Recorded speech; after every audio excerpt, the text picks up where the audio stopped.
Hi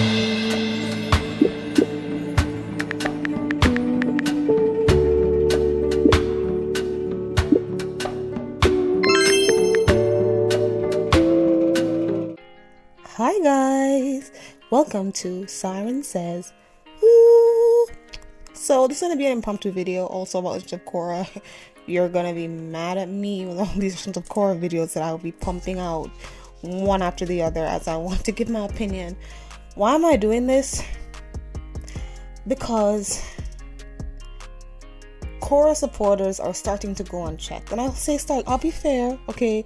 We used to come down your throats all the time, which is why you stayed quiet for a majority of the time that Korra was out within the last 10 years, alright? For the majority of the time, you kept yourselves quiet. You made one video per year as to why you like saying you shut up. I'll give y'all that.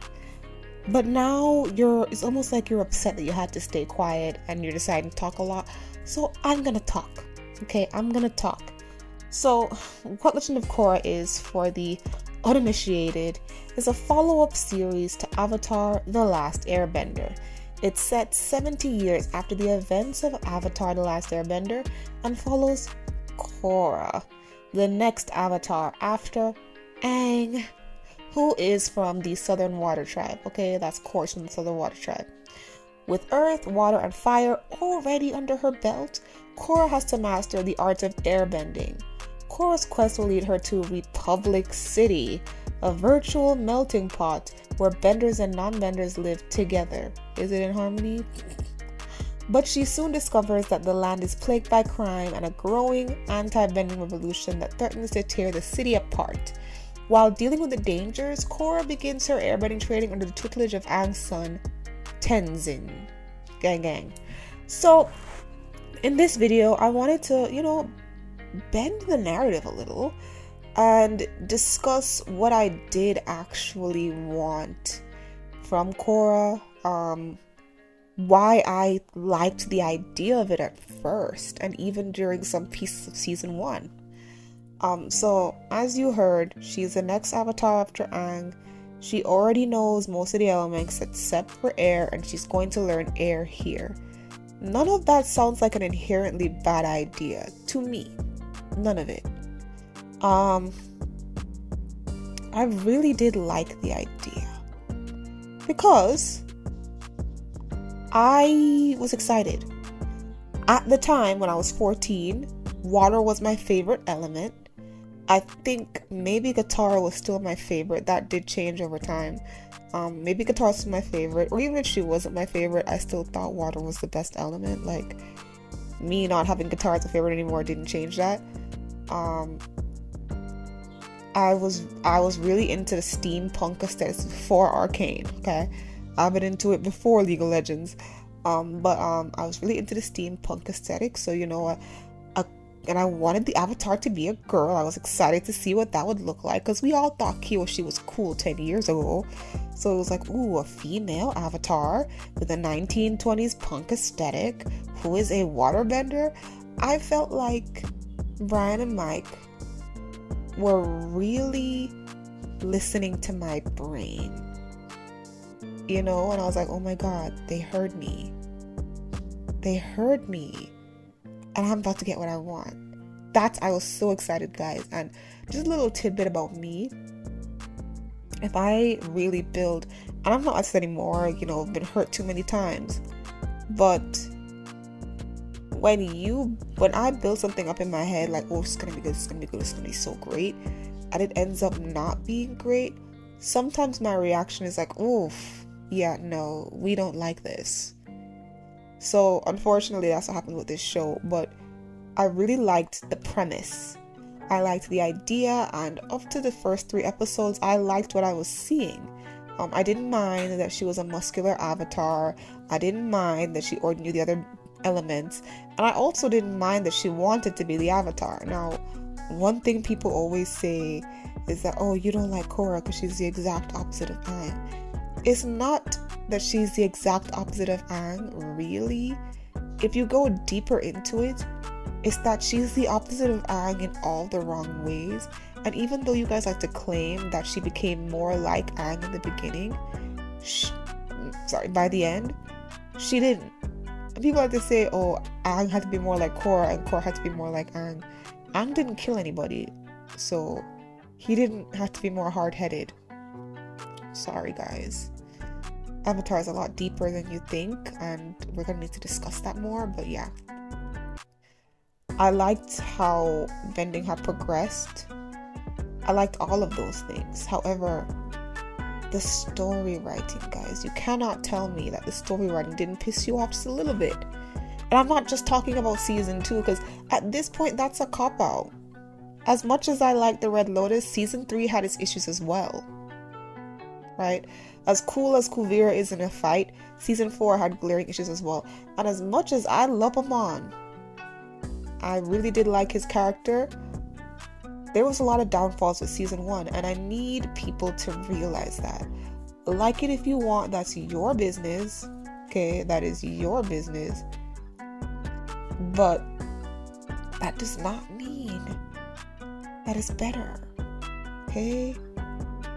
Doesn't mean it's better. I had so many high hopes for this show, and it just kept disappointing me again and again and again. Korra being so hard-headed was annoying, but I didn't necessarily hate her for it in the beginning. Her wanting to be the Avatar wasn't a bad thing to me either. I thought, okay, she's different from Aang. Okay, that's fine. My family had more of an issue with the fact that we didn't get to see the original gang. I didn't care, and I want to reiterate that to you, because I've said it before. I don't think people listen to me. I wasn't one of those people that was like thirsting to see the original gang. I didn't care. Yes, I got excited when I saw Aang in Legend of Korra, but it wasn't something that I needed to see. Like my dad was just like, oh, why are we wasting time here? Where's Aang? Where's Aang? I wasn't like that. I didn't care that much. It wasn't that big of a thing to me. My biggest issue was just that, like, okay, you have a good idea here, run with it. And this is just going to be talking about season 1 for right now. An idea, right? That honestly could have been in the original show, ATLA, but too much is going on. In season 1, it's all about benders versus non-benders.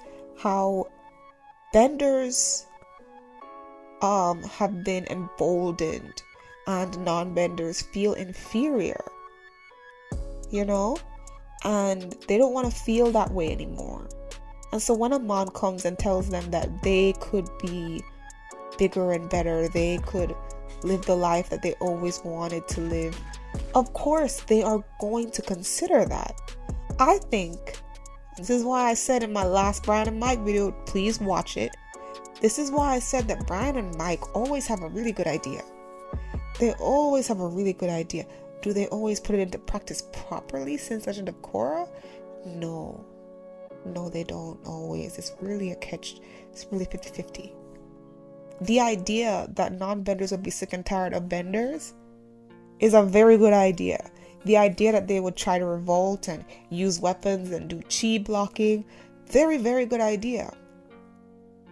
Unpopular opinion. Amon being a bender wasn't really an issue to me. I know a lot of people who don't like how season 1 ended. They agree with me that they think that the bending and non-bending thing was a good idea, but they think Amon being a bender undermined that, and we never got to go into that properly. I don't really think him being a bender undermined it.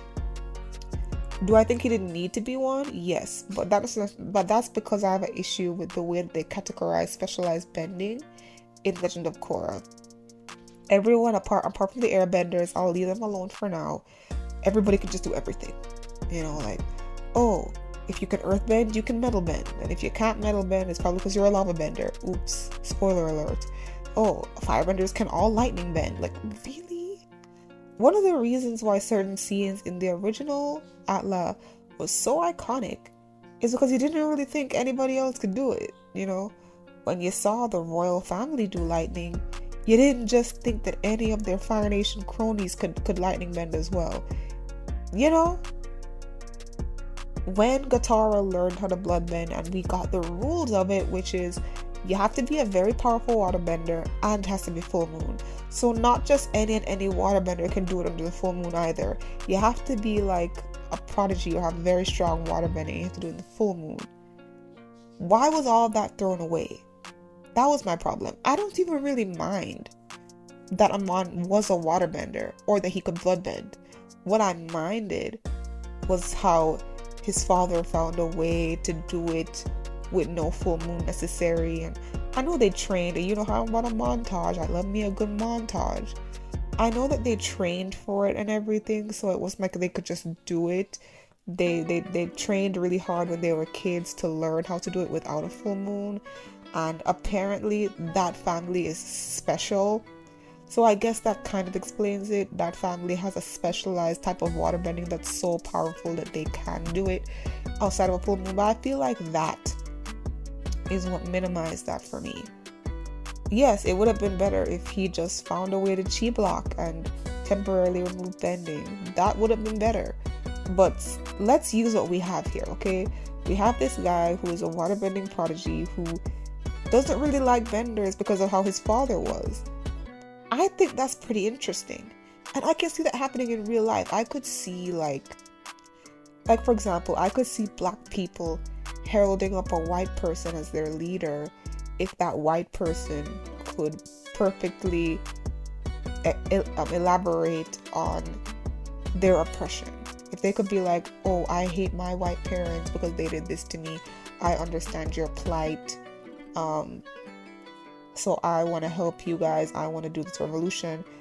I think that's kind of very similar to what happened with Amon.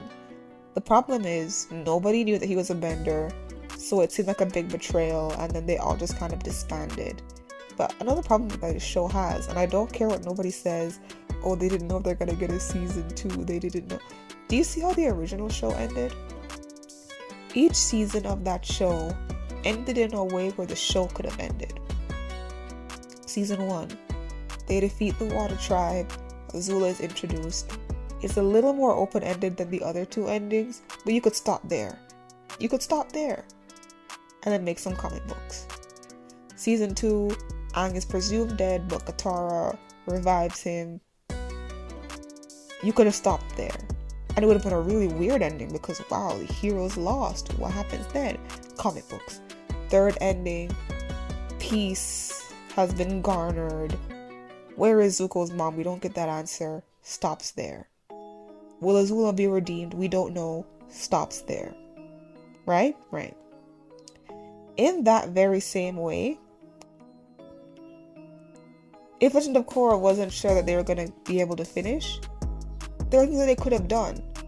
There were talks of a season 4, but apparently some issues with the writing, like Aaron versus Brian and Mike, and with the M. Night Shyamalan movie, that Voldemort movie that shall not be named, we didn't get it.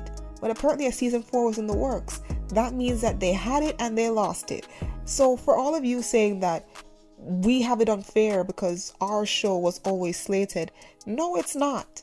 It's an animated show. Okay, they didn't just do everything in 1 year and pump it out slowly. They did things over a long period of time. It may not have been as hectic as Korra, but I'm sure they were never sure if they were going to get continued for as long as they did. As a matter of fact, they didn't. The show low-key got cancelled because the show blew up more after it was done. So they didn't even get the ending that they really wanted. They didn't get the season 4 that they were actually planning for. So for all of you who are saying that the mishmash writing or the arcs that were never finished or the themes of each season that never got fully capsulized was because they weren't sure they're going to finish, stop. Because those same people who were a part of the show when Avatar had a very similar issue, let me be honest, I don't think it's the exact same issue, but it was the same fear that maybe they wouldn't get picked up. And this was way back in the day where it could have been harder to get picked up as a show like this. And they still made sure that they ended every season off where you could feel okay with how it ended to a certain degree. Sure, people would have complained or whatever, but each ending, everyone had a specific arc that for the most part was pretty decent. With Legend of Korra, there was just nothing. It just ended. And that was just it. And then the next season, whole new thing. It's like American Horror Story but bad. You know, each season is a new theme, but it just ends off and nothing gets completed. You're telling me that all of these people just disbanded after a month was ended, and there is no comeback from that? None? I know I said I was going to talk about season 2, but season 2 also has that very same issue of a really good idea taken badly. Let's remove the lore, because I absolutely hate that. But the idea of a civil war between the North and the Southern Water Tribes, brilliant. It is something, just like season 1, that could have been brought up in the main show, but we had bigger things to deal with. You're telling me that they're just okay now? The North and South are just okay now? Like, they could have made the entire season about that. Right? They could have made the entire season about that, and it just would have been good. No, instead we have to get the spirits into it and rewrite how bending came about and rework how the Avatar spirit works. Trash. Absolute trash. That is my problem with this show. It has a bunch of good ideas, but then they add on all this glitz and glamour and make it bad. And you guys are not going to play with me and act like everything's good, everything's okay. It really is not. Chat. I've been talking for way too long now, but moral of the story is, I feel like this show had immense potential. And unlike other people who are saying, oh, there's no way this show could have been good because it was always in the shadow of the last one, nobody would have accepted it. I accepted it. I accepted exactly what it came with. When everybody else was complaining that they wanted to see Aang, Sokka, and Toph, and they wanted to see them as teenagers and adults, I was saying, no, I want to see Korra. I want to see this girl avatar. I was actually excited for a girl avatar. I wasn't thirsty for Aang and the gang because I read the comic books. I read the comic books, so I know what happened up to a certain point, and I was like, okay, this is good enough. I saw what happened to Zuko's mom. I'm good. I saw that Toph finally got somebody that kind of liked her. I'm good. Those are the only plot threads that I needed tied up, really. Aang and Katara are together. Katang forever. Yep, good. Suki and Sokka, good. Everything else in the comics, oh, that's debatable. I'm gonna make a video about that. But like, I was okay. Everybody else was just like, oh, I want to see Aang. I want to see Aang. I didn't care about that. So before you come into the comments saying, oh, people who dislike Legend of Korra are just people who wanted to see Aang in them, y'all don't have any. No, I liked the idea. I thought it was going to be incredible, and it ended up being meh. Before I forget, I hate pro bending. Bring back the martial arts, like I said in my other video.